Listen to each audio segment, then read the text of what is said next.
So if you were just walking by and you didn't realize it, let me tell you again. Today is Easter. It's Resurrection Sunday. It's the day that changes everything. It changed history. It changed the world. It was the day that death was defeated. It was the day that hope was proven real. But before we talk about what remains, which is where I'm going to go today, 3 short points: faith, hope, and love. I want to step back with you to that very first Easter morning. Very first Easter morning. And I want you to take a second and try to picture it with me. Jesus had died on the cross. And hurriedly they'd take him down and put him in a buried tomb. And they were despondent, and they were sad, and they were broken. And it was early, and it was quiet, and there was a heaviness that they felt. And as we read in Luke, there was a group of women that walked to the tomb. They were carrying spices to prepare Jesus' body because they weren't able to in that moment when they buried him. They were grieving, they were uncertain, and they were afraid. Luke 24 says it like this: "But very early on Sunday morning, the women went to the tomb, taking the spices that they had prepared. They found that the stone had been rolled away from the entrance, so they went in, but they didn't find the body of the Lord Jesus. As they stood there puzzled, the 2 men suddenly appeared to them, clothed in dazzling robes. The women were terrified and bowed with their faces to the ground. Then the men asked, 'Why are you looking among the dead for someone who is alive? He isn't here. He is risen from the dead. Remember what he told you back in Galilee. The Son of Man must be betrayed into the hands of sinful men and be crucified, and that he would rise again on the 3rd day.' Then they remembered that he had said this. So they rushed back from the tomb to tell his 11 disciples and everyone else what had happened." And I'm going to jump down to verse 36. Jesus himself was suddenly standing there among them. And he said to them, "Peace be with you." But the whole group was startled, and they were frightened, thinking they were seeing a ghost. "Why are you frightened?" he asked. "Why are your hearts filled with doubt? Look at my hands. Look at my feet. You can see that it's really me. Touch me and make sure that I'm not a ghost, because ghosts don't have bodies, as you see that I do." And as he spoke, he showed them his hands and his feet.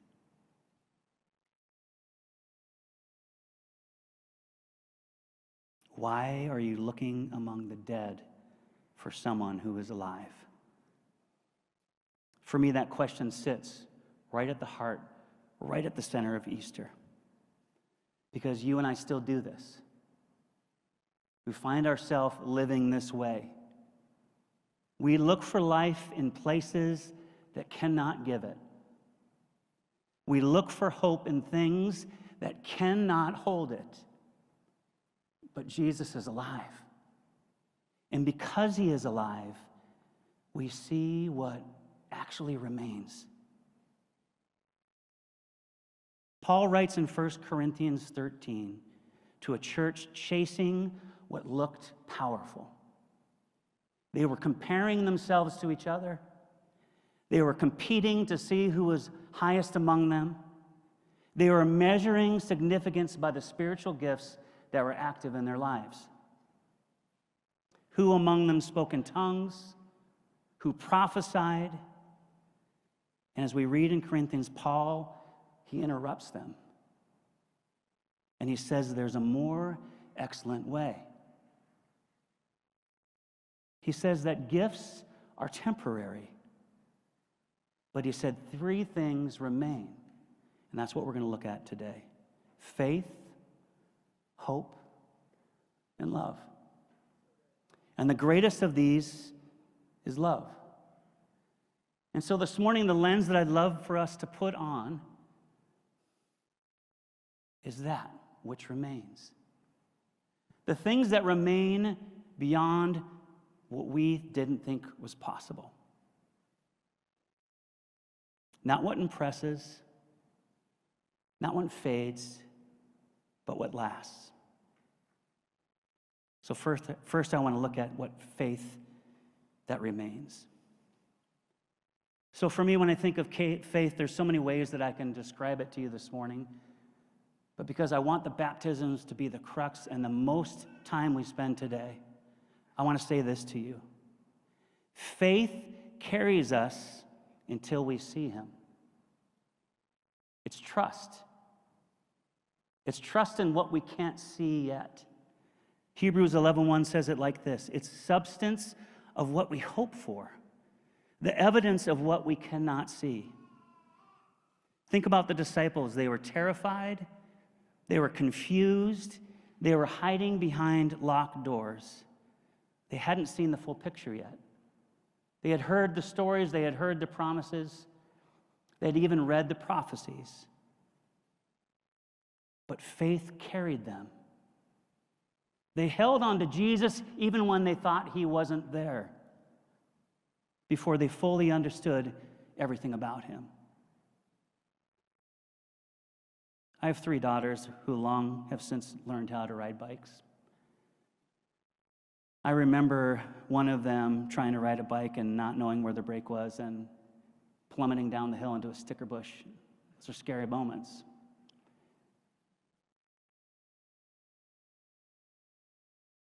Maybe you can relate to that, being on a bike, hands shaking, unsteady. You can't see it all, how it all works yet, but you're trusting the person that's walking with you. You're trusting that person to stop you. Unlike my daughter, I let her down and she rolled into a sticker bush. But the faith she had in me gave her the confidence past the wiggles, past those moments of the bike shimmering and shaking. And for a split second before she made that little turn into the stickers, man, she was flying.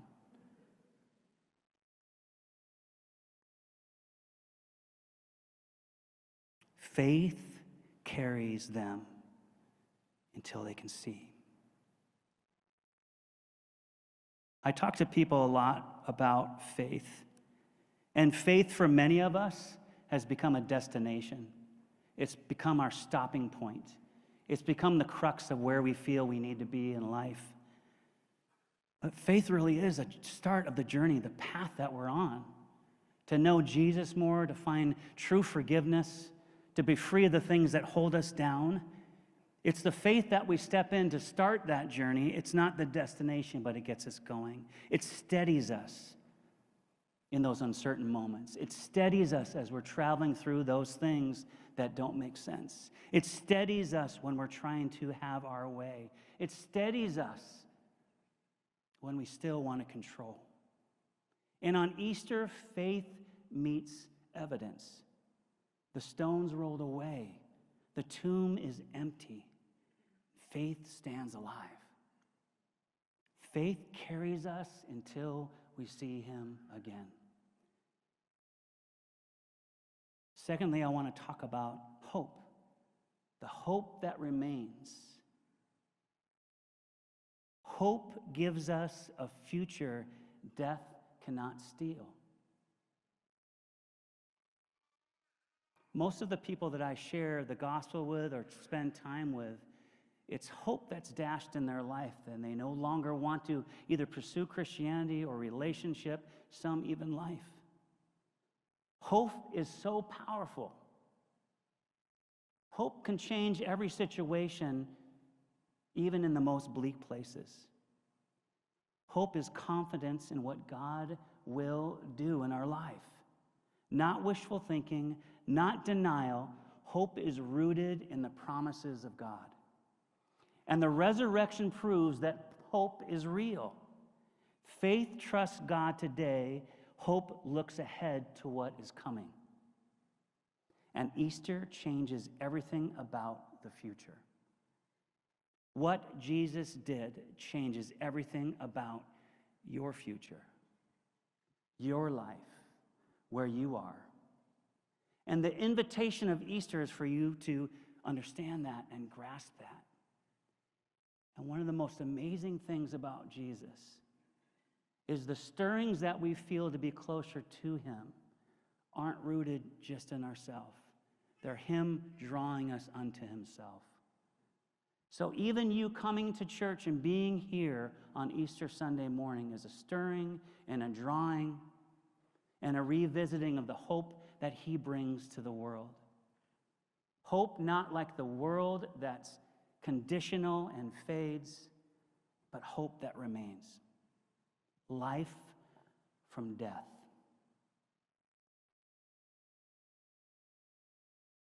Hope refuses to give up before the sun rises. Every time death says, this is the end, hope answers, no. God is making things new.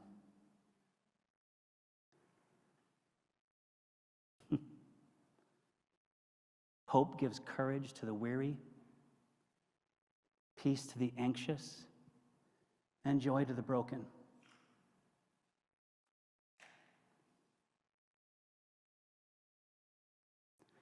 Hope gives a future that death can't steal. For me in my life, I grew up without hope. Not that people around me didn't want to give me hope, but it was vacant in my life. And because of Jesus, I stand before you a man full of hope. Even in the hardest moments of my life that still come occasionally, hope remains. Hope really has given me personally a future that death wasn't able to steal from me.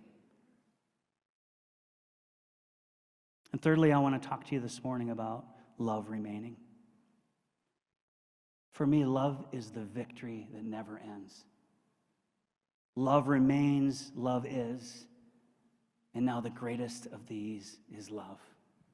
If you're here today and you're already made a decision to baptize, I want to release you today to go get changed. So it'd be a good time to do that. And this is my second time of asking. If you're here today and there's a stirring, maybe you even saw that this is the time that we were going to baptize this morning. If you follow these folks out, they'll lead you to a table where there's shorts and t-shirts and towels, and no one will even know that you didn't sign up ahead of time. This is the easy ask because there's already a group leaving. Love remains. And scriptures teach us that this is the greatest thing. Love. And the love that we're talking about here, once again, is not conditional. It doesn't fade or change or shift because you did everything right or you answered the questions right or you're successful or you're a failure or there's shame or anger in your world and your life. The love that we're talking about now is the love of the Father. It's not a feeling, it's not a sentiment, it really is action. It's patient when the world is impatient. It's kind when the world is harsh. It gives without keeping score. Love remains because it's who God is. It's not just a character trait of who he is, it's who he is. God is love. And the resurrection that we're celebrating today proves this love. When Jesus rose from the grave, love was declared stronger than sin, stronger than death, stronger than fear. Love didn't back down even though he could have. Love did not break even though he should have. And love won. Love won in that moment that flipped history. This is the love that restores what was broken in your life and in my life. This is the love that rebuilds what was lost in your life and in my life. The love that gives ordinary people the courage to live differently.